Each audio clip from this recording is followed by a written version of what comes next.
क्या अमेरिका इस समय ईरान के साथ जंग में फंस चुका है? और क्या अब अमेरिका के राष्ट्रपति डोनाल्ड ट्रंप इस समय युद्ध से बाहर निकलने का रास्ता ढूंढ रहे हैं? मिडिल ईस्ट में हालात लगातार बिगड़ते जा रहे हैं। ईरान के लगातार हमलों के बाद अमेरिकी ठिकानों को भारी नुकसान होने की खबर सामने आ रही है। कई रिपोर्ट्स में यह भी दावा किया जा रहा है कि अमेरिका का कुछ एयरबेस गंभीर रूप से प्रभावित हुआ है। ऐसे में सबसे बड़ा सवाल यह उठ रहा है कि अगर अमेरिका इस जंग में मजबूत स्थिति में है, जैसा कि ट्रंप बार बार कह रहे हैं, तो फिर अचानक दुनिया के कई देशों से मदद क्यों मांगनी पड़ रही है?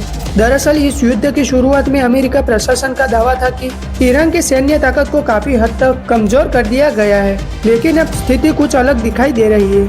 मिडिल ईस्ट में मौजूद कई अमेरिकी सैन्य ठिकानों पर मिसाइल और ड्रोन हमलों की खबरें लगातार सामने आ रही है। कुछ रिपोर्ट्स में यह तक कहा गया है कि कई एयर डिफेंस सिस्टम को भी नुकसान पहुंचा है। अमेरिका के रक्षा अधिकारियों ने यह स्वीकार किया है कि दुनिया का कोई एयर डिफेंस सिस्टम ऐसा नहीं होता जो हर मिसाइल या ड्रोन हमले को पूरी तरह रोक सके।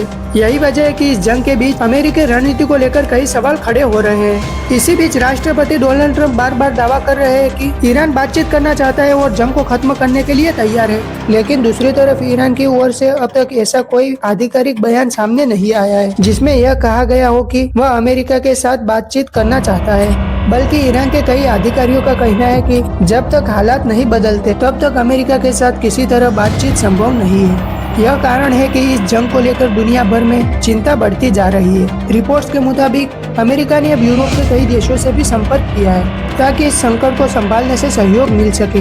कुछ अमेरिकी अधिकारियों का दावा है कि करीब 1 दर्जन देशों ने इस मामले में अमेरिका से संपर्क किया है और ईरान के साथ चल रहे तनाव को कम करने के लिए मध्यस्थता की बात हो रही है। हालांकि यूरोप के कई देशों का रुख अभी भी साफ नहीं है। कुछ देश इस युद्ध से दूरी बनाना चाहते हैं। यही वजह है कि अमेरिका को इस समय अंतर्राष्ट्रीय समर्थन ढूंढने में भी मुश्किलों का सामना करना पड़ रहा है। अमेरिका का रक्षा विभाग यानी पेंटागन के कुछ सूत्रों का मानना है कि ये संघर्ष जल्दी खत्म होने वाला नहीं है। शुरुआत में इसे कुछ हफ्तों का ऑपरेशन माना जा रहा था, लेकिन अब आशंका बताई जा रही है कि यह कई महीनों तक चल सकता है। अगर ऐसा हुआ तो अमेरिका को बड़े पैमाने पर सैन्य संसाधनों और हथियारों की जरूरत पड़ेगी। कुल मिलाकर देखें तो मिडिल ईस्ट की यह जंग अब सिर्फ 2 देशों का मामला नहीं रह गया। इसका असर पूरी दुनिया की राजधानी और सुरक्षा पर पड़ सकता है। सबसे बड़ा सवाल यही है कि क्या अमेरिका और ईरान के बीच जल्द ही बातचीत होगी या फिर यह संघर्ष और ज्यादा खतरनाक रूप ले सकता है। फिलहाल दुनिया की नजरें इसी पर टिकी हुई है। अगर आपको यह जानकारी उपयोगी लगी हो तो वीडियो को लाइक करें, चैनल को सब्सक्राइब करें और कमेंट में जरूर बताइए कि इस जंग को लेकर आपकी क्या राय है।